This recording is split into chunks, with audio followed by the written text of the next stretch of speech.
Tennessee's relocation industry would pay actual money to bury this video, because I'm naming the 12 towns where the price tag is real and the risk underneath it is worse, and number 2 is a place you'd never expect. Let me say clearly what this is and what it isn't.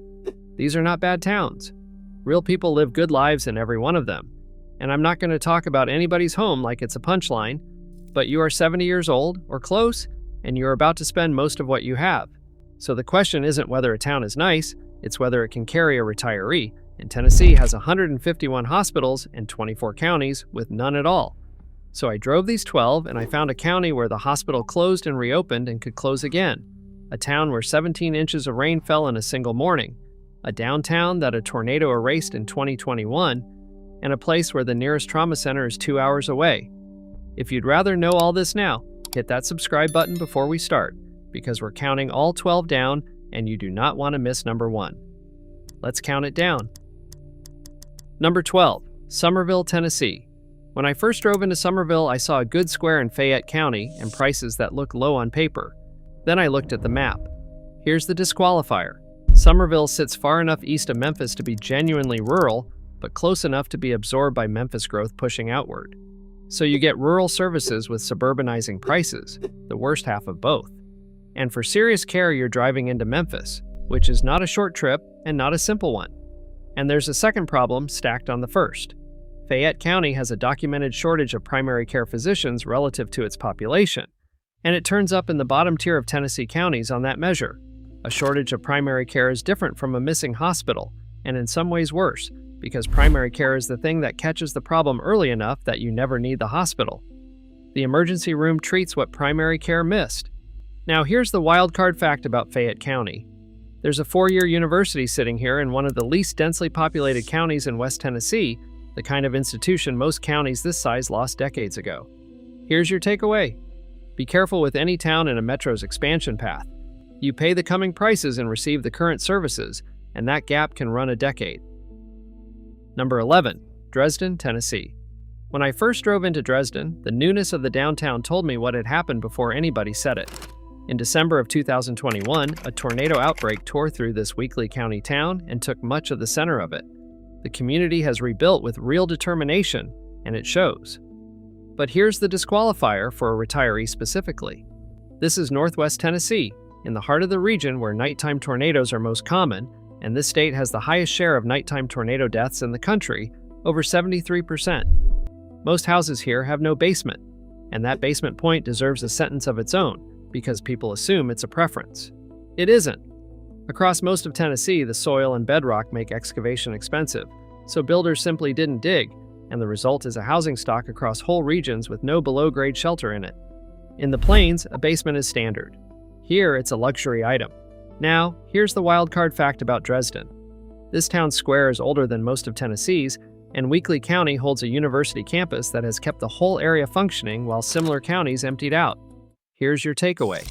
If you buy anywhere in West or Middle Tennessee, identify your interior room on the lowest floor and buy a weather radio that wakes you. $40. Non-negotiable. Number 10, Aaron, Tennessee. When I first drove into Aaron, I found a genuinely charming Houston County town that leans into its Irish name, and a hospital that has changed hands more than once. That's the disqualifier, and it's subtle. The hospital is open. It has also been operated by companies specializing in rescuing distressed rural facilities, and rescue operators are, by definition, working on thin margins. A hospital that exists today is not the same as a hospital that exists in 9 years, and understand the mechanism, because it applies far beyond this one town. Rural hospitals fail on volume. A facility serving 8,000 people cannot spread its fixed costs, including the building, the staffing, the equipment, and the on-call specialists, across enough patients to cover them. A rescue operator buys it cheap and squeezes the cost, but the underlying arithmetic never changes. Same math that closed it. New owner. Now, here's the wildcard fact about Aaron. This town throws a full Irish celebration every March, parade, festival, the works, in a Middle Tennessee county of 8,000 people, and it has been doing it for decades. Here's your takeaway. Ask who owns the local hospital and how many times it has changed hands in 10 years. Frequent turnover is the warning sign nobody teaches you to look for. Number 9, Gainsboro, Tennessee. When I first drove into Gainsboro, I was in Jackson County on the Cumberland River, in a town with real character and no hospital in the county. That's the whole entry. Jackson County is one of Tennessee's hospital deserts. Cookeville is roughly 40 minutes, and for a trauma center, you are looking at Nashville, about 2 hours. 2 hours to a trauma center. That's the number. And a trauma center is not the same thing as a hospital, which is a distinction almost nobody makes until they need to. A local hospital stabilizes you. A trauma center is where you go for the things that actually kill people at 78, a major bleed, a serious head injury, a complex fracture, and someone on blood thinners. If that's 2 hours away, it's 2 hours away by helicopter, or it's 2 hours away by road. Stabilized locally. Treated somewhere else. Now here's the wild card fact about Jackson County. Cordell Hull, who won the Nobel Peace Prize and helped build the United Nations, came out of these hills. Here's your takeaway. Look up whether your county has a hospital before you look at a single listing. The state publishes that list. It takes 2 minutes. Number 8, Centerville, Tennessee. When I first drove into Centerville, I liked it immediately. A proper Hickman County square, the Duck River nearby, and about 90 minutes to Nashville. Then I checked the county's hospital status, and Hickman County came up empty. You're driving to Dixon or Columbia for emergency care, and both are real distances on 2-lane roads. For a healthy 65-year-old, that's manageable. For someone with a cardiac history, it's a standing risk. You accept every day you live there, and there's a compounding factor here that's easy to miss on a map. Those roads are 2-lane, they wind, and they carry farm equipment and log trucks. The drive time you measure on a clear Tuesday afternoon is not the drive time behind a combine in October or on ice in January. Whatever number your phone gives you, add a third to it and plan against that. The map time is the best case. You will not always get the best case. Now, here's the wildcard fact about Centerville. Minnie Pearl grew up here, and Grinders Switch, the place she talked about on the Opry stage for 50 years, is a real spot in this county, not something a writer invented for her. Here's your takeaway. Drive from the house to the nearest emergency room yourself, at night, in bad weather. If you won't do that drive before you buy, you have not actually evaluated the town. Number 7, Hartsville, Tennessee. When I first drove into Hartsville, I found the smallest county in Tennessee by land area and a town that runs on one industry. Here's the disqualifier. Trousdale County ranks among the bottom 10 counties in the state for residents per mental health provider, and the local economy leans heavily on a large private prison. When one facility is the economic engine of an entire county, that county's future is a decision made by people who don't live there. There's also a data problem that will mislead you if you research this county from a distance. A large correctional facility's population counts as county residents in the census, which distorts every per capita figure published about the place. Income, demographics, sometimes crime. The numbers you'd read online do not describe the town you would actually live in. You'd be researching a statistic, not a neighborhood. Now, here's the wildcard fact about Trousdale. This is the smallest county in Tennessee by land area, named for a governor who served in the 1850s, and you can drive across the whole of it in about 20 minutes. Here's your takeaway. In any county with one dominant employer, ask what happens to the tax base if that employer leaves. Then ask what happens to your house. If you're learning things the listings never mention, do me a favor and hit that like button. It genuinely helps this video reach more people running the same numbers. Number 6, Waynesboro, Tennessee. When I first drove into Waynesboro, I was in Wayne County, one of the largest counties by area in Tennessee and one of the emptiest. The disqualifier is distance compounded by terrain. This is remote southern Middle Tennessee, near the Alabama line, with long drives to anything substantial and a healthcare picture that has been fragile for years. Big county, few people, long roads, and run that arithmetic honestly, because it's not an opinion. If a county covers hundreds of square miles and staffs a small number of ambulances, then at any given moment, one of those trucks may already be on a call at the far end of the county. Response time isn't a number posted on a wall. It's a function of how many trucks are running and how far apart the calls are. 2 ambulances, 600 square miles. Now here's the wildcard fact about Wayne County. It's among the largest counties in Tennessee by land area, with a total population smaller than a single Nashville neighborhood. Here's your takeaway. Land area divided by population tells you almost everything about response times. When a county is huge and nearly empty, the ambulance is far away by arithmetic, not by neglect. Number 5, Spencer, Tennessee. When I first drove into Spencer, I was up on the plateau in Van Buren County, and I understood the appeal. Fall Creek Falls country, cool summers, land for almost nothing. Van Buren County has no hospital. It is also one of the least populated counties in Tennessee, which means the tax base supporting the ambulance service, the roads, and everything else is genuinely small. Cookeville and McMinnville are each a real drive, and the plateau roads are not fast in winter. And the small tax base is the part people underestimate. Everything a county provides, the ambulance service, the road crew, the sheriff's patrol, the senior center, is funded by property taxes collected from a population that, here, is very small. Low taxes and thin services are the same fact described from two directions, and you cannot have one without the other. Now, here's the wild card fact about Van Buren County. It's among the least populated counties in Tennessee, and nearly all of its famous scenery sits inside a state park rather than in the town itself. Here's your takeaway. Beautiful and empty are frequently the same sentence. Price the emptiness, because that's what you're actually buying at that price. Number 4. Byrdstown, Tennessee. When I first drove into Byrdstown, I was up against the Kentucky line in Pickett County, near some of the clearest water in the eastern United States. And it is genuinely lovely. It is also the most remote entry on this list. Pickett County has no hospital and one of the smallest populations of any county in Tennessee. Livingston is the nearest real care, Cookeville beyond that, and Nashville is around 2 hours for anything serious. Cell coverage in the hollows is inconsistent, and inconsistent cell coverage is not a minor complaint in this context.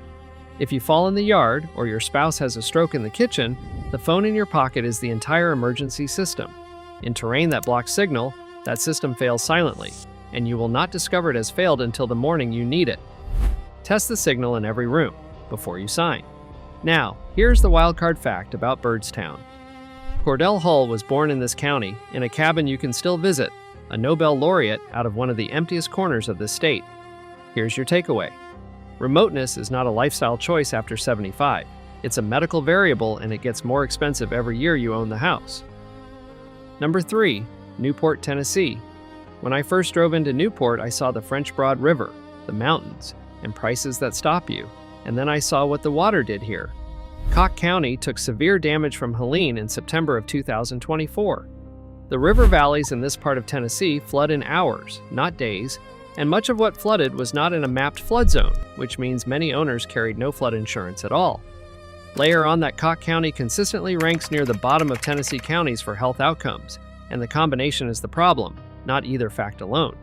And low health outcomes in a county means something concrete for you, not just for the people already living there. It generally reflects fewer physicians per resident, longer waits for an appointment, and thinner specialist coverage. When you move somewhere at 70, you are joining that queue, and you're joining it as the newest patient in it. Now here's the wildcard fact about Newport. This town sits at the northeastern gateway to the Great Smoky Mountains, and it is the one gateway town that never converted itself into a tourist economy, which is exactly why it's still affordable. Here's the takeaway. Inland is not the same as safe. Pull the flood map, then buy the policy anyway, because in mountain valleys, the map is frequently wrong. Number 2. Parsons, Tennessee. When I first drove into Parsons, I found the story that should worry you more than any single closure on this list, because this one has a happy ending. And that's exactly the point. Decatur County General Hospital closed in April of 2020 after 56 years. The county became one of more than 20 in Tennessee with no hospital at all. Residents drove roughly 20 miles for emergency care.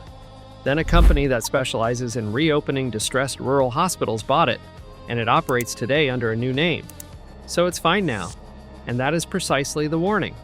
Because this is the 14th rural hospital Tennessee had lost in 8 years at the time, and a facility that closed once, reopened under a rescue operator, and runs on the same rural economics that closed it the first time is not a permanent fixture.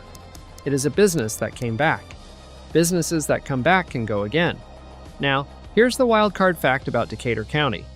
This county has the lowest average property tax bill in Tennessee, around $333 a year. Here's the takeaway. When you check a rural hospital, don't ask whether it's open. Ask whether it has ever closed, who owns it now, and whether that owner has ever run it profitably. If you've made it this far, you're clearly someone who does their homework before they buy. So, do yourself a favor and hit that like button. Number 1. Waverly, Tennessee. When I first drove into Waverly, what struck me was how ordinary the terrain looks. Humphreys County, rolling hills, creeks running through the bottoms, a pleasant middle Tennessee town about an hour and a half west of Nashville. Nothing about it looks dangerous. That's the entire lesson. On the morning of August 21st, 2021, something close to 17 inches of rain fell here in a matter of hours, among the heaviest single-day rainfalls ever recorded in the state. Trace Creek came up faster than anyone could respond to. 20 people died. Homes were taken off their foundations with people inside them. It happened in the morning, on a Saturday, in a town nobody would have called a flood risk. Now, here's the wildcard fact about Waverly, and it's a grim one. That rainfall was among the heaviest ever recorded in Tennessee in a single day, and it fell on ground already saturated from days of rain, which is why a creek most residents had never worried about in their lives became the most dangerous thing in the county in under 3 hours. The creek nobody watched, on a morning nobody expected. And this is number one because of what it teaches, not because Waverly is uniquely dangerous. It isn't. There are hundreds of Tennessee towns sitting in creek bottoms exactly like this one, and the terrain that makes them beautiful, hills funneling into a narrow valley with a stream at the bottom, is the same terrain that concentrates water. Most of those homes were not in a mapped high-risk flood zone. Most of those owners had no flood insurance because no lender required it. Waverly has rebuilt, and the people here deserve enormous credit for that. But if you are 75, living alone, and water rises in your street at 7 in the morning, you are not going to outrun it. That is the honest, uncomfortable arithmetic of this entry. And of everything on this list, it's the one I'd want somebody to have told me first. Every one of these 12 is a real community, and I want to end by being fair to all of them. None of these places is bad. What each one has is a specific condition that lands hardest on exactly the person watching this video, someone older, on a fixed income, who cannot easily move again. And notice how few of these were about money. Not one town made this list for being cheap. They made it for distance to care, for one fragile employer, for water, for weather, and for hospitals that exist today and may not in a decade. Cheap was never the problem. Cheap was the bait. The price is the first thing you see. It's the last thing that matters. So here's what to actually do, and it's the same short list every time. Look up whether your county has a hospital. The state publishes it. Drive to the nearest emergency room yourself at night. Ask how many times that hospital has changed hands. Pull the flood map and buy the policy anyway. And find out what one thing the local economy depends on. 5 checks. 1 afternoon. They're worth more than every listing photo you'll ever look at. If this made you think of a question you hadn't asked, subscribe and hit that bell so you don't miss the next one. And drop a comment telling me which check you'd have skipped. If you live in one of these 12, please tell me what I got wrong and what I missed that's good. I'd genuinely rather be corrected than repeated. If this one hits 10,000 likes, I'll do a part 2 on the 12 small towns that pass every one of these checks. I'll see you in the next.